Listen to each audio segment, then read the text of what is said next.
It's 8:30. Good morning, I'm Jessica Rouse with Hunter News.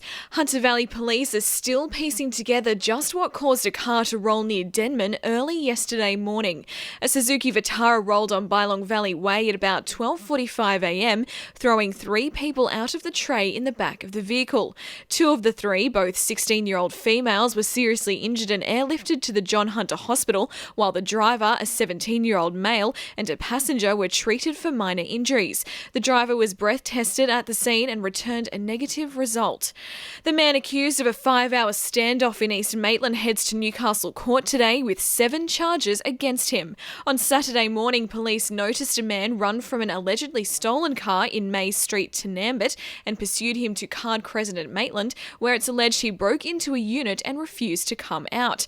After 5 hours and a number of specialist police, negotiators persuaded the man to leave the unit and he was arrested. He was refused bail in Maitland yesterday. Police will also allege the car, a white Nissan Patrol utility, was stolen from a Shortland home last month. Wallsend MP Sonia Hornery has expressed her disappointment at Ausgrid for relocating 30 jobs from her electorate to Sydney. This comes after the government sold Ausgrid last year and proclaimed it would lead to cheaper prices and better service. Workers have been advised 30 people will be without a job when the positions are moved, and Sonia Hornery says the government shouldn't allow it to happen. The government should not be allowing Ausgrid to take a further 30 jobs away from our community. So the government should put a stop to these job losses, additional job losses of skilled workers in the Wallsend area. That's all stop. They shouldn't allow this to occur. Meanwhile, the Telegraph reports the federal government have partnered with the Australian Retail Association in a bid to give young welfare recipients a job, and young people in the Hunter may benefit. Up to 10,000 people will have the opportunity to undergo an internship within the retail sector, which will ideally lead to a permanent job. Battery World, Coffee Club, Baker's Delight and Bright Eyes have all agreed to start placing interns soon. More than 300 staff from the University of Newcastle are moving into their new digs at the new space building in the city today. Around 215 bike racks have been built, and with 3,000 students headed to the building to study at the end of July, accessibility has been a key concern. Claire Patterson, who starts work in the student hub today, says public transport will be the way to go. I live at Carrington, so I've already planned it all out. I can get the bus if it's wet, I can walk, that 40-minute walk, but I'm most likely going to cycle and use the bike hub and cycle along the foreshore and come into work. So I think it's going to work out well for me, but I think everyone has to adapt, and like any other city, most people use public transport, so it's just a transition period at the moment.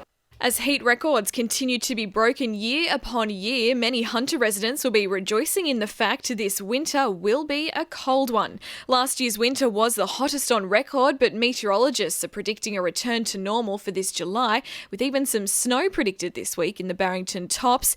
Director of Weather Watch Don White says climate change deniers need not celebrate. The winter of last year was the warmest ever in eastern Australia and New South Wales, so we were really spoilt. It looks as though this year it will be closer to average, but if June's any indication, June's been cooler than last June, but still above the long-term average, so indicating that the world is still warming up.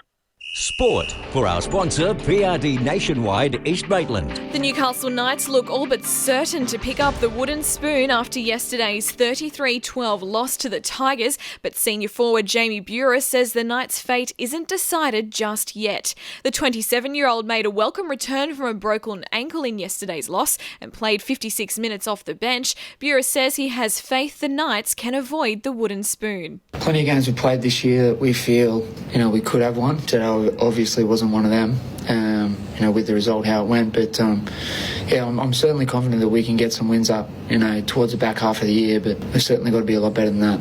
Adamstown did their bit to pull themselves away from the bottom of the NPL ladder with a massive upset win over Valentine on Saturday. 4 second-half goals helped Rosebud to a 4-2 win over third-placed Valentine and was only their second home win of the season. Meanwhile, Gemma Kingsley scored 9 goals in a weekend double-header to take her Warners Bay side to the top of the Women's Premier League ladder. Warners Bay beat Mid-North Coast 9-2 on Saturday and Thornton 4-0 on Sunday. And Merriweather surfer Jackson Baker is on the cusp of his first 10,000-point qualifying series event. He's moved up to first alternate for the Bolito Pro in South Africa, which starts tonight. And the winning numbers in Lotto are 19, 18, 6, 10, 32 and 36, and the supplementaries are 13 and 1. 2NURFM news time is 25 to 9.